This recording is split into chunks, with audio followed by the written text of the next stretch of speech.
train is still stuck and the snow continues to fall. I should have taken an airplane. Well, I must make the best of it and join the other passengers for breakfast.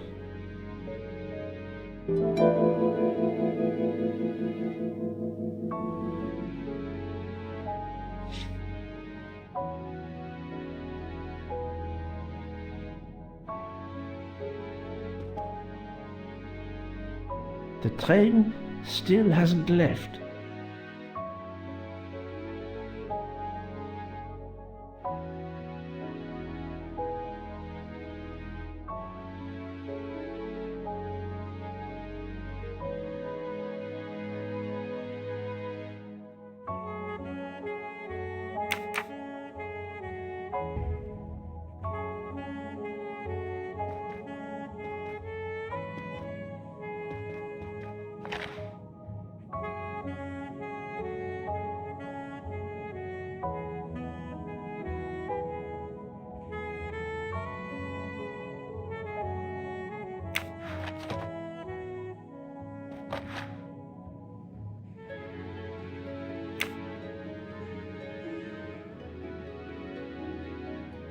Finest of curling irons for the moustache.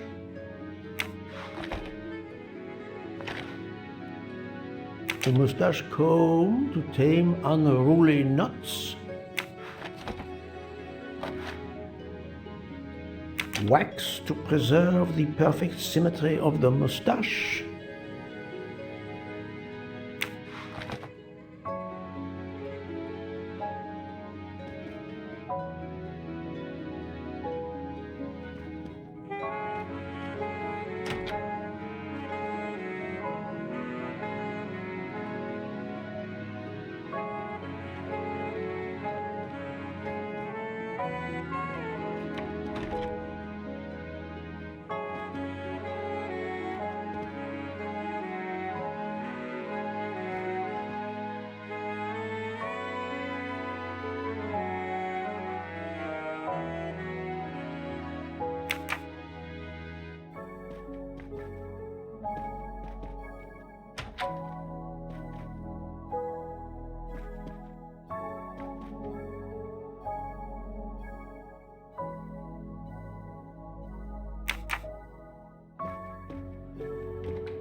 Good morning, Monsieur Michel. Good morning, sir.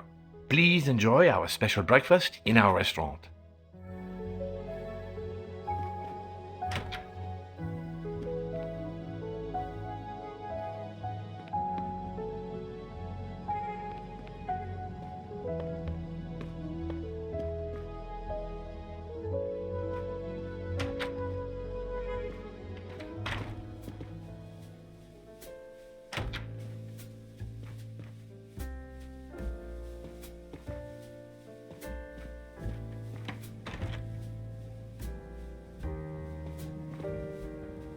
This delay is intolerable. I am supposed to be demonstrating the Firenze in Paris in 2 days. Ah, your electric car. Yes, that's bad luck. Bad luck? If I miss that demonstration, I'll be in deep trouble. Just text your people in Paris and warn them. Of course I tried that, but there is no network service in these mountains.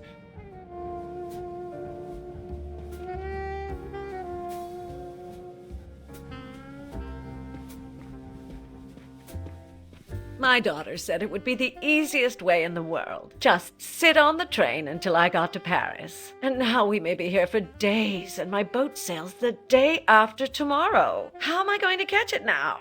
I can't even send an email to cancel it. I'm just too mad to talk about it. My colleagues were to meet me in Paris. They will wonder what has happened to me. I can get no words to them. What will they think? We have refugees to help.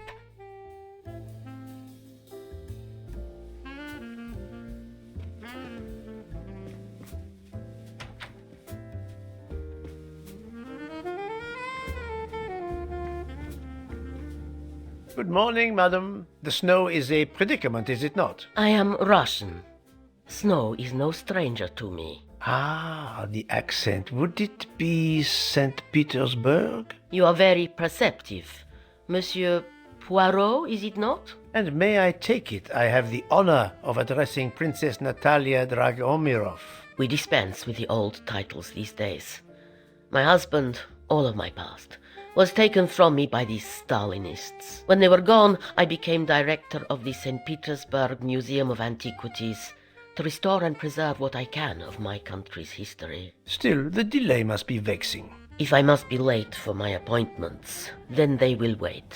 I know that I would certainly wait, madame. It has been my extreme pleasure to make your acquaintance, madame.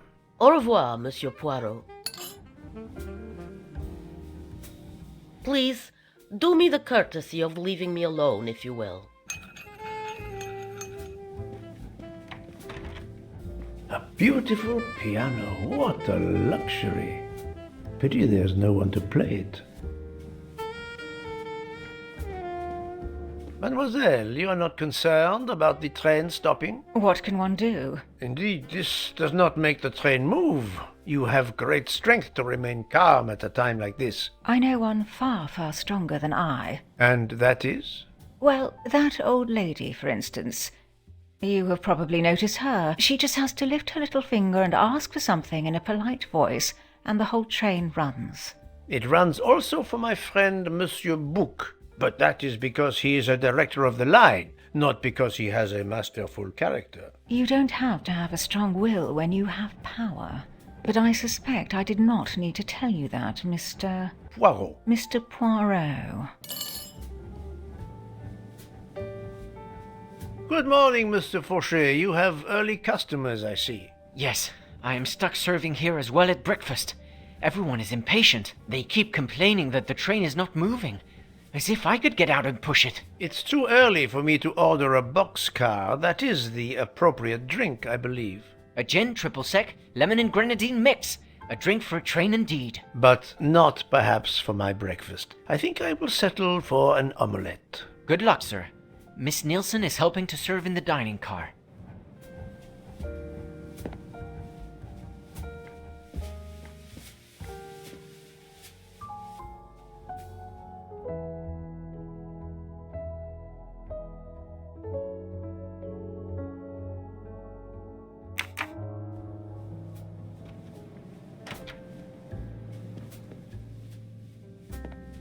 The Orient Express bar is certainly well stocked.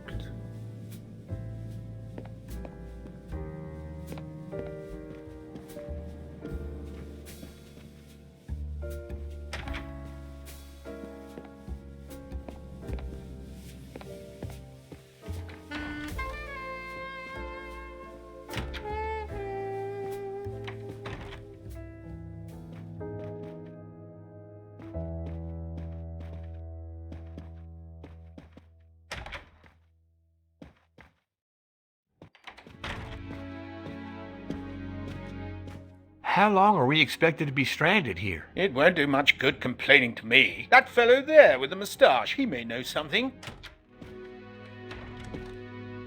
Excusez-moi, sir. Yes? Monsieur Bouc asks for you to join him in compartment 203. Look here, Poirot. Can you tell us anything? I can tell you the snow, it will not move aside on its own. Of course, but you obviously have some influence with Bouc. I am going to see him now. I will ask him if he has any information.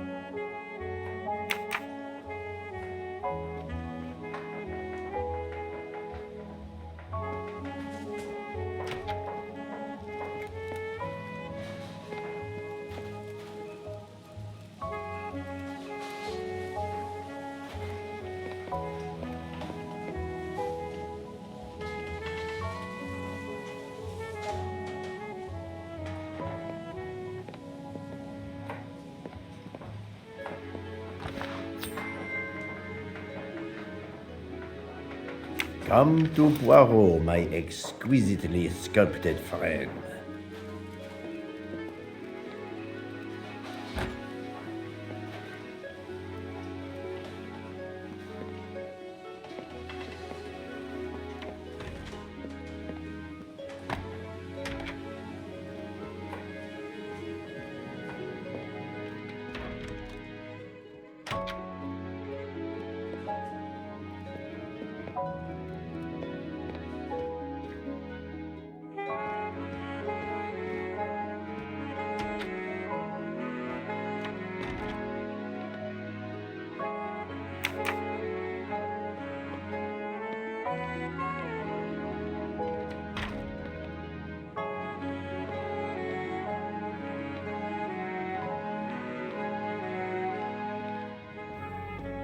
Ah, my good friend.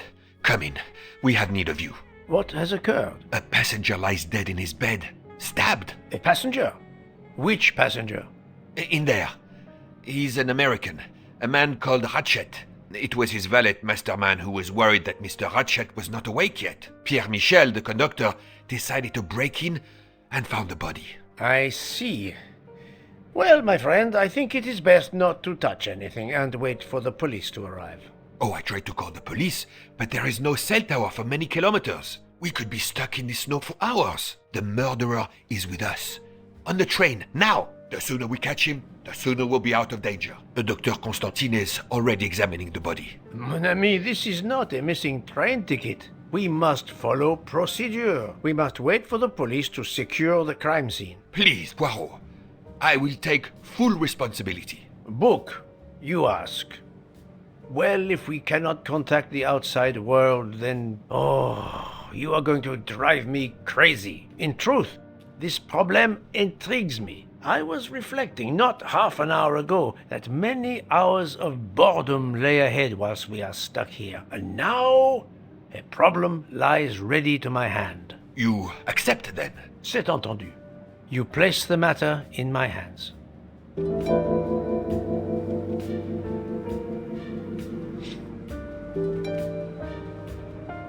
Good. We are all at your service. This is the room right here.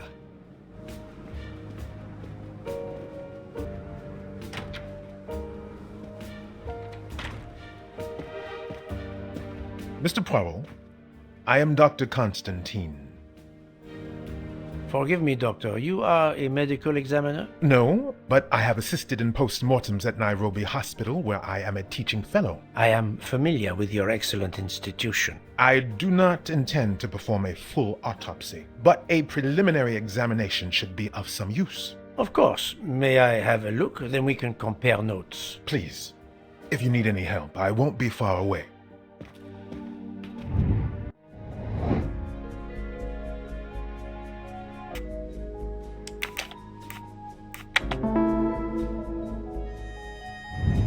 Et voilà.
I'm sorry, Doctor, but I must question you. Of course. I must be considered under suspicion like everyone else. May I know your movements last night? I share compartment 101 with Mr. Booth. He would not stop talking about his beloved train. I listened to him for hours talking about his Orient Express. My friend Book will no doubt confirm this. Did you know the victim? Not at all. I noticed him last night at dinner, but I did not pay much attention. Did you touch anything in here this morning? I checked for a pulse. There was none. Rigor mortis had commenced. The body was cool to the touch. I touched nothing else. What can you tell me about the victim? He died from multiple stab wounds of varying angles and depth.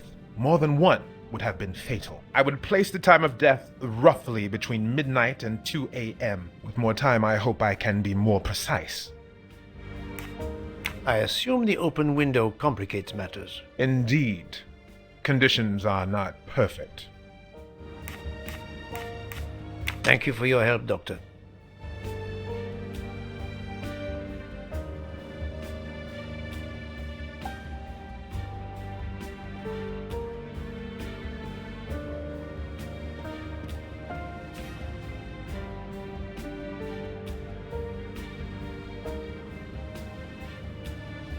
As you see, the victim has been stabbed many times. Several alone would have been fatal. Yes, I agree. An attack most savage. I will, of course, prepare a complete report on my findings. Thank you. I'll take photos.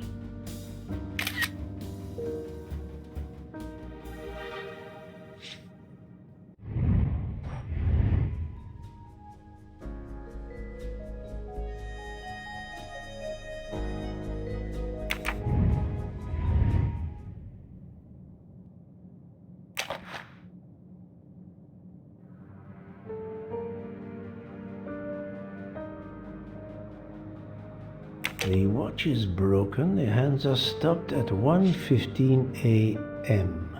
One would expect that to be the time when the attack occurred.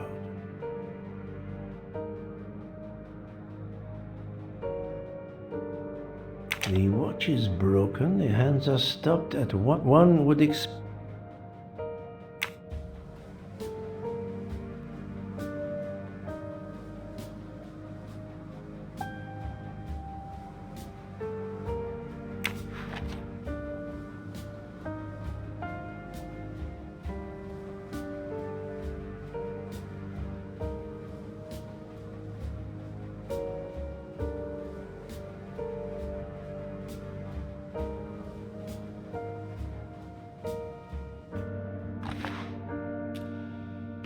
Last night, Monsieur Ratchet said he takes precautions. I see now what he meant. He knew he was in danger and wanted to be ready, yet it was no use to him. I will leave it here for the police.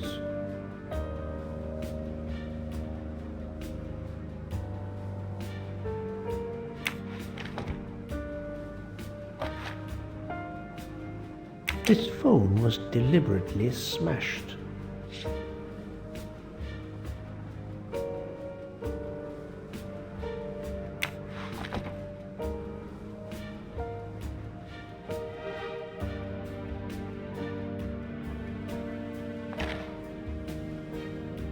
A handkerchief. There's a letter H embroidered on it.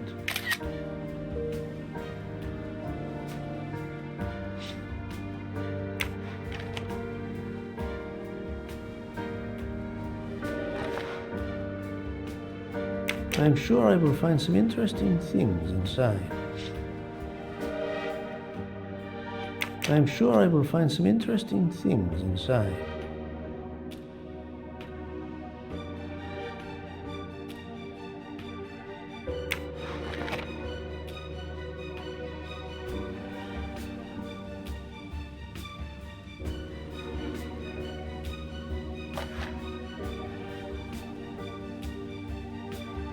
Did it belong to a Ratchet?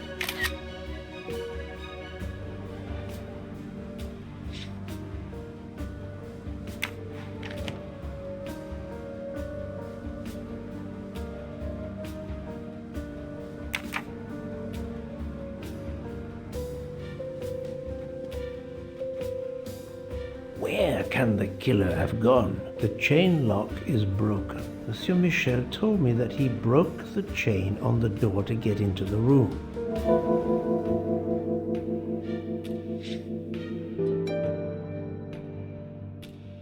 I shouldn't leave until I have finished inspecting the crime scene.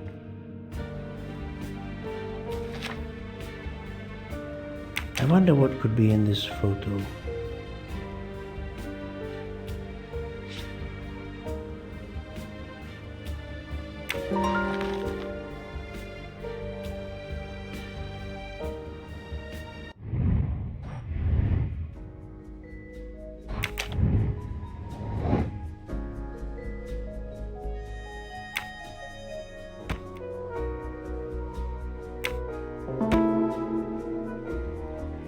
For Daisy.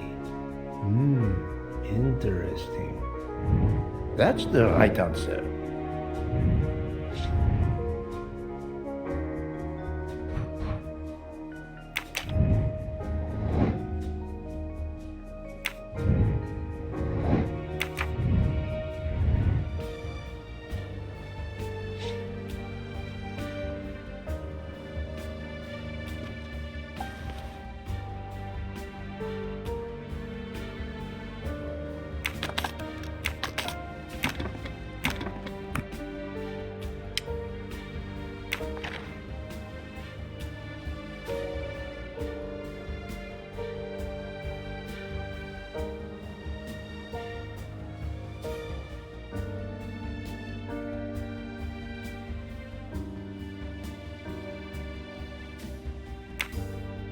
Not exactly the reading material one would expect of a man like Ratchet.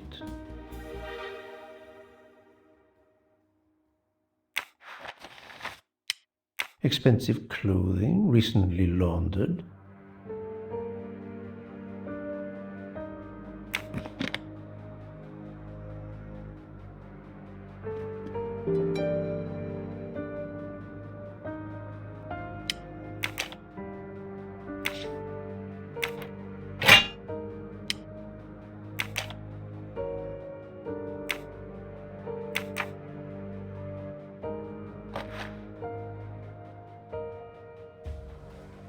A box of sleeping pills.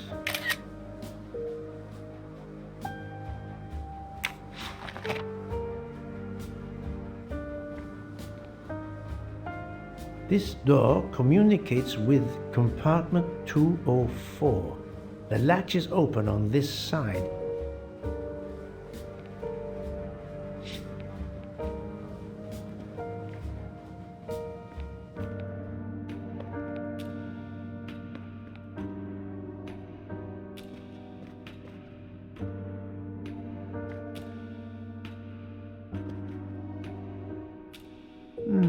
The snow is falling only lightly this morning. The murderer would have left tracks in the snow if he had jumped out the window.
I do not think that's the right answer.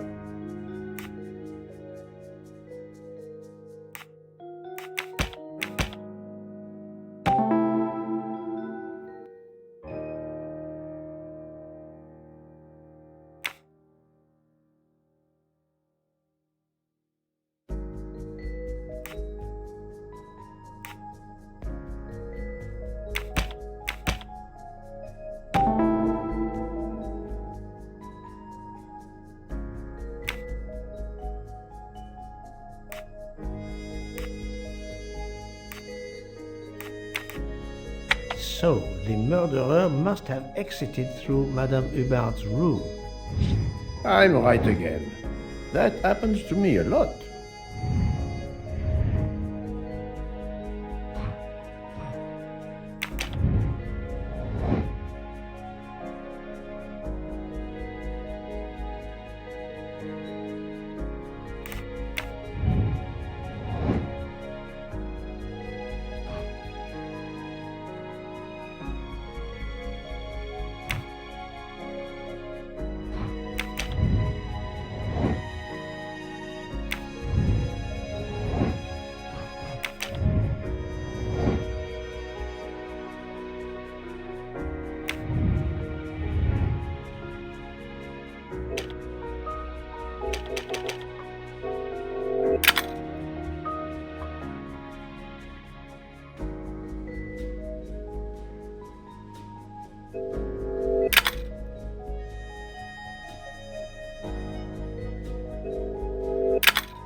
Not very surprising.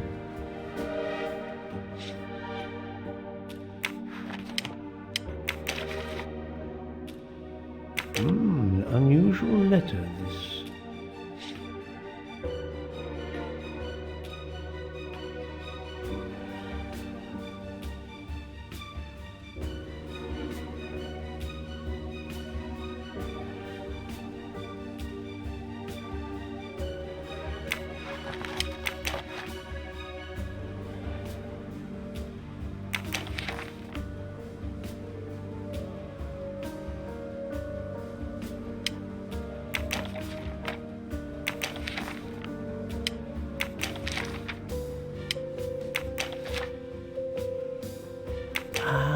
A meeting place on the back of a postcard.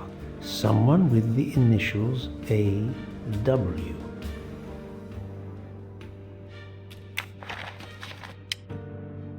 Ratchet had an appointment he will never keep.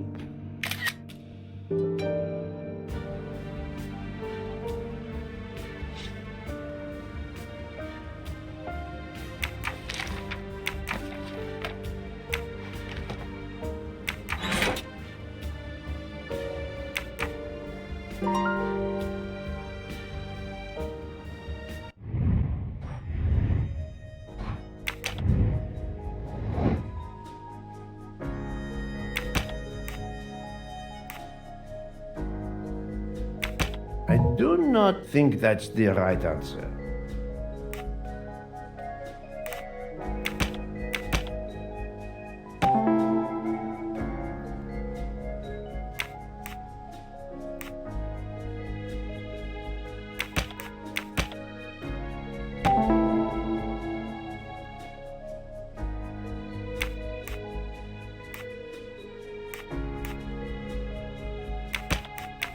No, not good.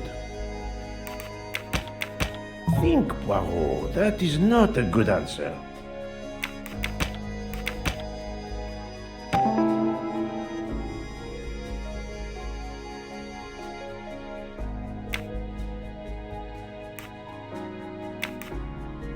I can't imagine Ratchet taking a sleeping pill if he fears for his life. I'm right again. That happens to me a lot.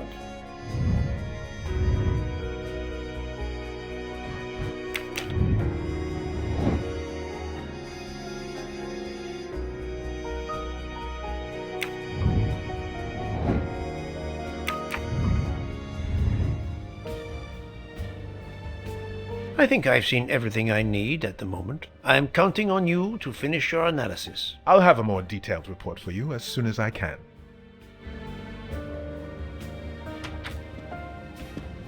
So, Poirot, did you find anything out? It's a bit early for the handcuffs, my friend, even for Hercule Poirot. Do not worry, mon ami. I believe our culprit has no plans to strike again. Monsieur Ratchet was the target. Of that I am convinced. Tell me, Book, how did you spend last night? This is a joke, I hope. Don't you trust your old friend? My friend, calm yourself. I must hear your story in order to corroborate other accounts. Ah, naturally. Let me see. I went to my compartment after dinner. Dr. Constantine was already there. We talked about his career. He's a Cambridge man, you know. After university, he returned to his country and has done much good there. He was so interested in the Orient Express. I told him all the anecdotes I know. I'm not certain when we fell asleep, but it was very late. Here is what I have found out. Monsieur Ratchet was stabbed many times. I also found threatening letters in his safe. He had a loaded gun under his pillow, so he was on guard, ready to defend himself. However, there was an empty glass with white residue at the bottom. I suspect a barbiturate. Perhaps he was forced to take it. In any case, I am certain he was unconscious, unable to defend himself. I also found several other items at the crime scene, possibly related to the murder. They must be investigated. By all means, Poirot. As fast as you can. I also found liquid for an electronic cigarette, but I could not find a vape. This might belong to the murderer. This criminal is an amateur. I need a list of the passengers with their compartment numbers. Pierre Michel will have it. I must interview the rest of the passengers and the staff. I'll be in the bar car if you need me. We are hours late. Soon I hope help will arrive.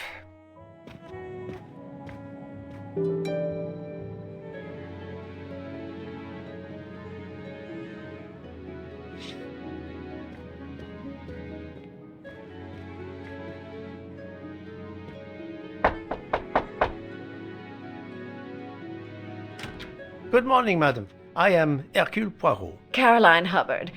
What can I do for you, Mr. Poirot? I am the bearer of unfortunate news. It's obvious with all the commotion that something has happened. Madame Hubbard, I am afraid your neighbor, Monsieur Ratchet, was murdered last night. Oh my God! I knew it! I knew it! I would like to ask you some questions, but first, may I inspect your room? Of course, yes, you must.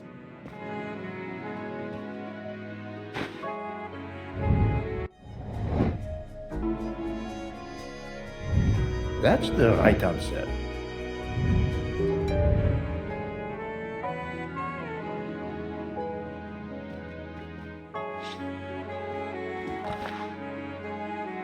Here is a jacket button that bears the logo of the Orient Express.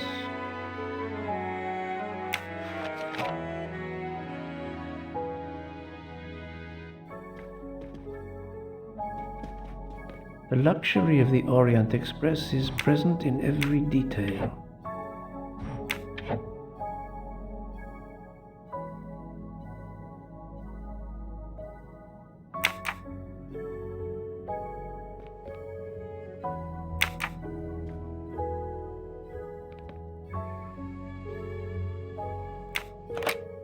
This door connects to Monsieur Ratchet's compartment. It was latched on this side.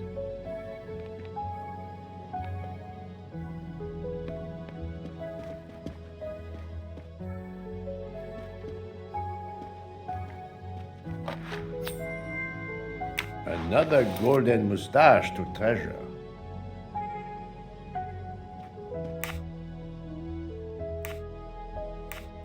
Madame, please tell me about last night. The murderer was right here in my compartment.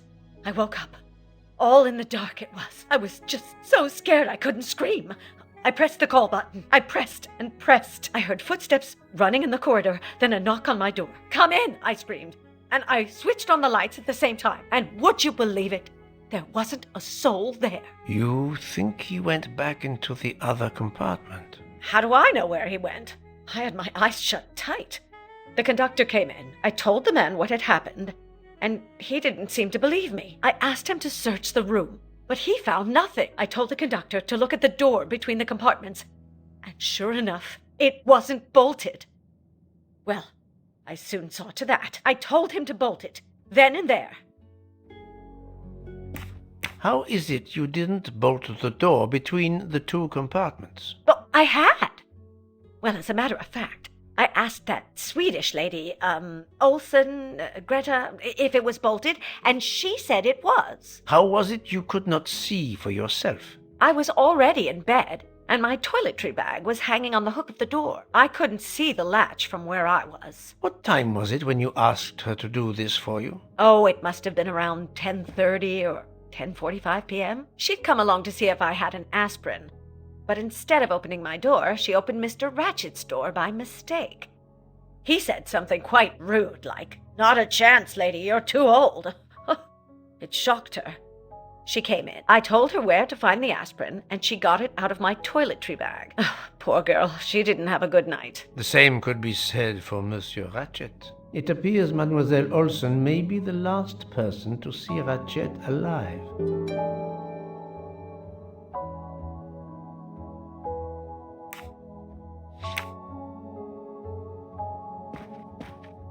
Is this your handkerchief?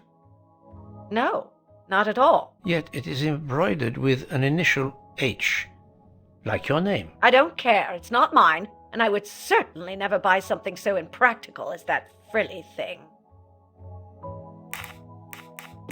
Are you a smoker? No, definitely not. Filthy habit. I found a jacket button on your table. It looks like it belongs to a train employee. The button bears the logo of the Orient Express. Well, of course the conductor came in last night, but he didn't go near that table. Still, it's a safe bet that it belongs to the conductor. I'll check his jacket later, to be sure. I have not finished inspecting your room. If you don't mind,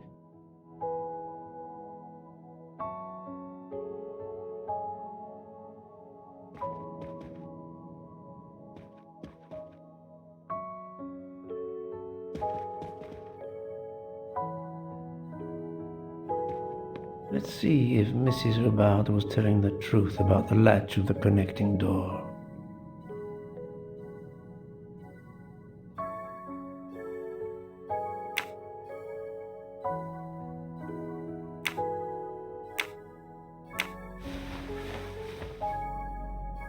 This hook is probably where Mrs. Hubbard hung her toiletry bag.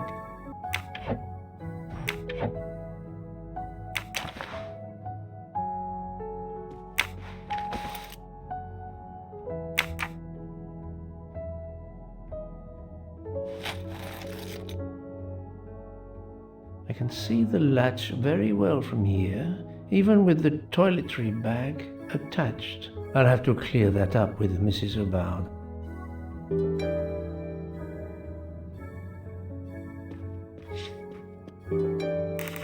Mrs. Hubbard, you told me that the door connecting the two compartments was closed, correct? Yes, it was, as I told you. I was already in bed and my toiletry bag was hanging on the hook of the door. I couldn't see the latch from where I was. That's why I asked Miss Olsen to check if it was closed.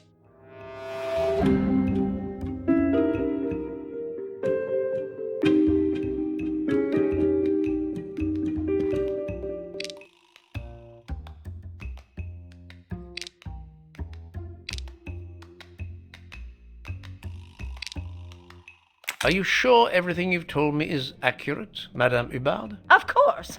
I have an excellent memory. Mrs. Hubbard, I tested putting your toiletry bag on the door hook as you told me. From your bed, you can easily see the latch on the door. The toiletry bag does not hide the latch at all. Are you saying I'm lying? It may have been stuck somehow in a different position, or I may not have seen it in the darkness. Or I didn't think to look, you irritating man. Details matter, madame. A man has been most savagely murdered. You will excuse me if I attempt to separate the truth from the false. Forget my toiletry bag and focus on who entered my compartment. Probably after killing Mr. Ratchet. Madame Hubbard is a force to be reckoned with, but I suspect I'm not done with her.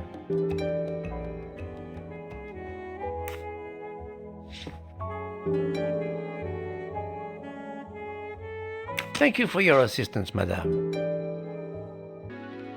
Bonjour, Monsieur Michel. I expect Monsieur Ratchet's death must be very unsettling for you. I have been an Orient Express wagon lead conductor for over 15 years. Nothing like this has ever happened before on one of my trains. Yes, indeed, it is a shocking occurrence.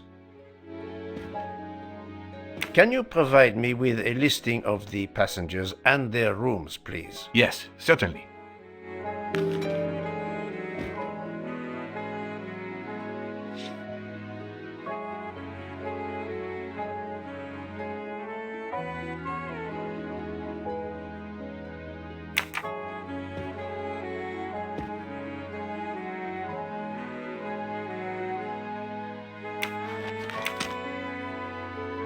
Are you a smoker? Indeed. Do you smoke e-cigarettes? No, tobacco only. I found a button from an Orient Express staff jacket. Did you lose one by any chance? No, monsieur. As you can see, I have all my buttons. It is not mine.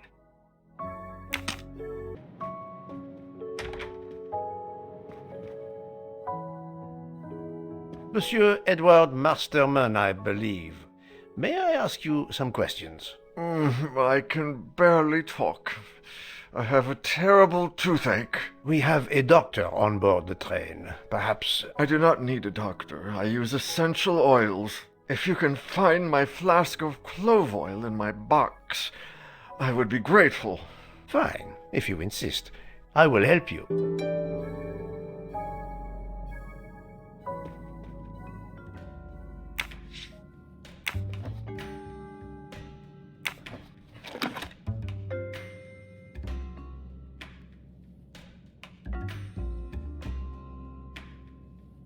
By the smell, I think that the jojoba oil spilled on the other bottles, leaving their labels illegible. I must find another way to find which one is Masterman's toothache remedy. To start, I must first arrange the vials from the lightest to the heaviest.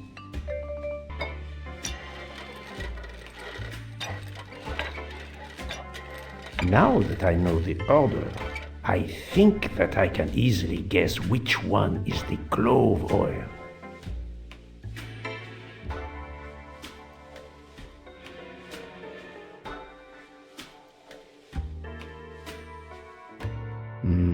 I don't think this is the remedy.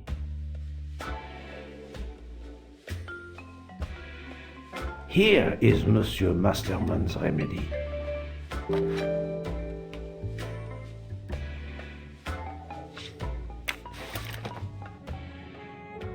Here is your remedy. I hope it will help. Thank you very much, sir. Well, I can finally speak without too much pain. I'm ready to answer your questions. You are Monsieur Ratchet's valet? Yes, sir, that is correct. Were you told that your employer was murdered? Yes, sir. A very shocking occurrence.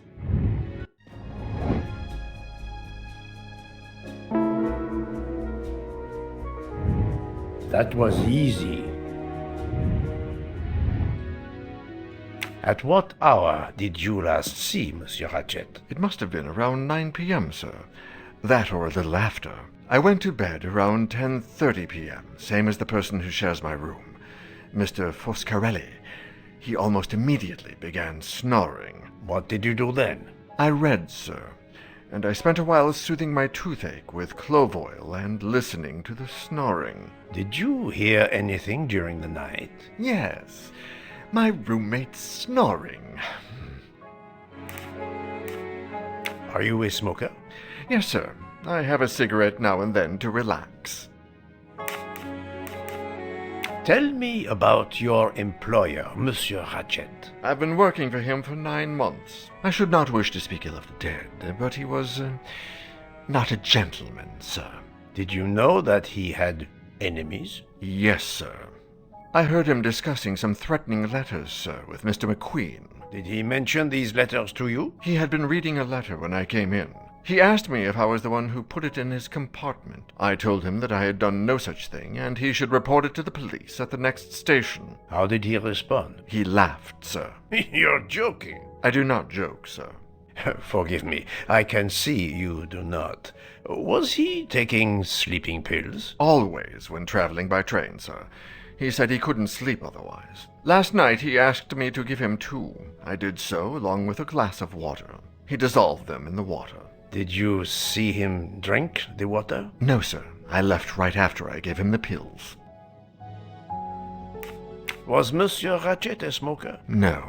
He finds smokers disgusting. Can you tell me again why you gave sleeping pills to Monsieur Ratchet? Yes, I gave him the pills because when he takes the train, he has trouble sleeping. The letter must have worried him. He specifically asked me to prepare the sleeping pills. I didn't see him drink the water with the pills in it.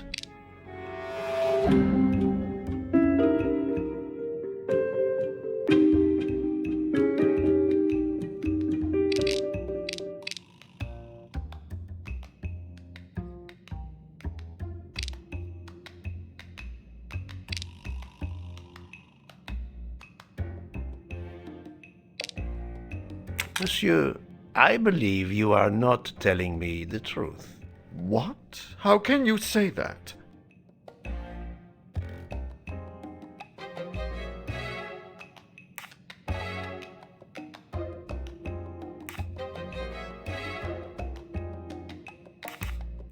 He received threatening letters. One, it seems, last night. Did you know he had a gun under his pillow?